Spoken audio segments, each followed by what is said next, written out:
There is a secret dragon boss fight in God of War Ragnarok that you can only get via a special relic interaction, and a lot more combos between early and late game items that can give you some really awesome results. As always, a sub to the channel would be amazing, and let's dive right in. We'll get started with a really awesome shield combo that can cause a high damage explosion, and also a big thanks to Junaid for making me aware of this trick. But you can turn the already great shield punch ability from the Shatterstar shield into something that deals way more stun damage by coupling it with a round of fortification. With this on, if you hold L1 for just a couple of seconds, you can then trigger a high stun explosion on your next successful block or double tap with the L1. And given how the Shatterstar already has a similar mechanic where you have to hold down the L1 to charge it up before punching the shield, you can now wait an extra second and just get the fortification buff on top and deal even more stun in a larger AoE. Unleashing this with the L1 double tap results in a much stronger AoE effect, with the bonus that it also stuns entire groups of enemies when pulled off right. You get this, by the way, as one of the final rewards from the wishing well in the crater area once you've given enough crystalline shards. So you kinda do have to get the entire armor set from there, and the final reward after it is going to be this round of fortification. The only downside is that the buff can go away if you get hit before releasing it, so my best suggestion is to time your perfect parry just as you're about to get hit, so you don't miss that, or just move away and then shield punch to throw enemies back. But as I've said, there is a secret dragon encounter in Svartalfheim that you can easily miss right towards the southeastern area of the mystical waypoint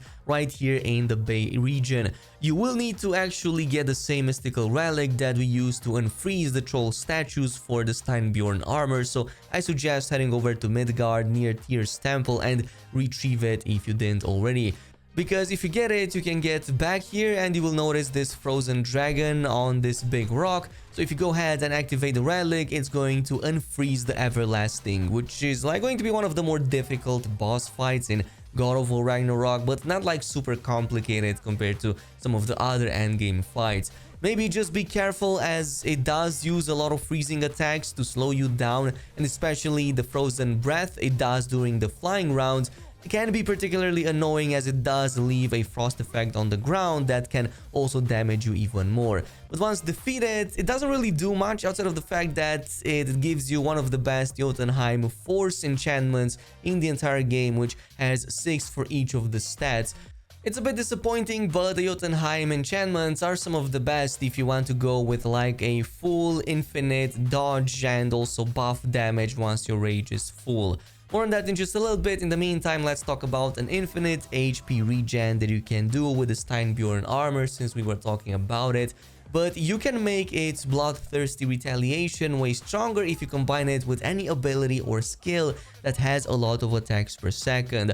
Like for example, you can combine it with the Mists of Helheim heavy runic that you get for the axe from the chest in Vanaheim around the river delta area down south. The number of attacks per second on this thing is really amazing, and you can only see how many of those are when you fight against the Phantom boss, which makes it a bit more clear. Basically, every single one of these explosions comes from the Helheim mists, and you basically get healed for every single one of them. You can achieve pretty much the same result with a similar item called the Hilt of Dainsleif once you leave a few of these toxic pools behind, which also counts towards multiple attacks per second, though a little bit slower than the previous one. The only downside is that you need to be hit first for the retaliation buff to start, but it does last for 5 seconds before it expires, so plenty enough time to throw something on the ground or be in the middle of it and get the heal without worrying about much of the incoming damage. Now, if you enjoy using your companions in battle, there's a really awesome combo I like with Freya that buffs your damage even more against enemies that were previously hexed. And not only that, with a certain sigil, we can even trigger additional elemental explosions against them.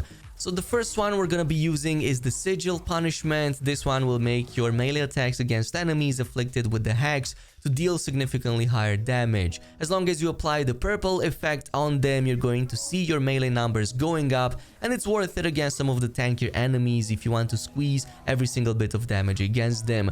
But if you add a second one on top called the Sigil of Doom, it makes it even better, as now you also have a chance for your axe and blade melee hits to cause a bonus explosion against hexed enemies. You'll know when this happens, as you're going to apply your status effect of the current weapon much faster. Before this, for example, the burn meter barely even went up when using the blades, but once I did apply the Sigil of Doom, it did not take a full combo before the fire dot even triggered. Plus, you can get other random damage triggers on the way before the status even gets applied.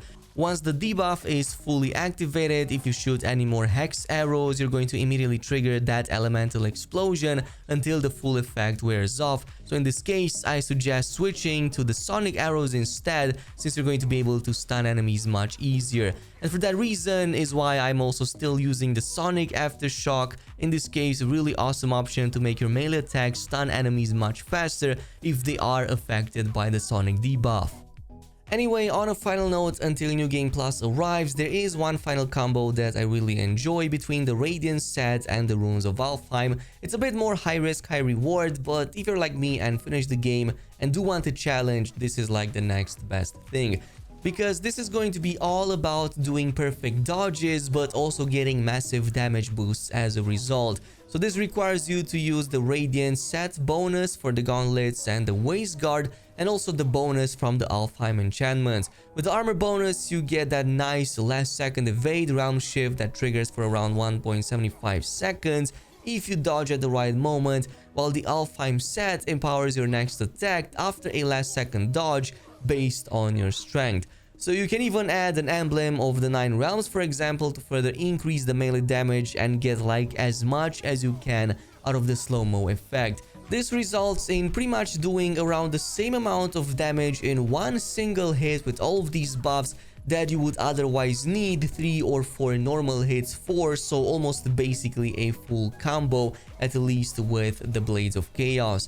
Yes, it is a bit tough to pull this off, but by this point you should have learned the attack patterns and it should be super easy for you to just do these last second evades. Plus, it's worth it because the Alfheim Strike bonus that you get from these enchantments lasts for over 4 seconds, which is plenty enough to jump in with a damage attack and get that bonus. I like combining this further with a chest piece from the Soul Armor set to further buff the melee damage depending on the rage. And if you really like the previous Jotunheim enchantment that we just talked about, you can use the full set. Get a lot of vitality in the process, increase your max rage even more with this, and then further buff that soul melee damage to like get this perfect setup of insane high damage but also high risk. In any case, this is pretty much it with God of War Ragnarok. Thanks so much for watching, and I'll see you guys in the next video.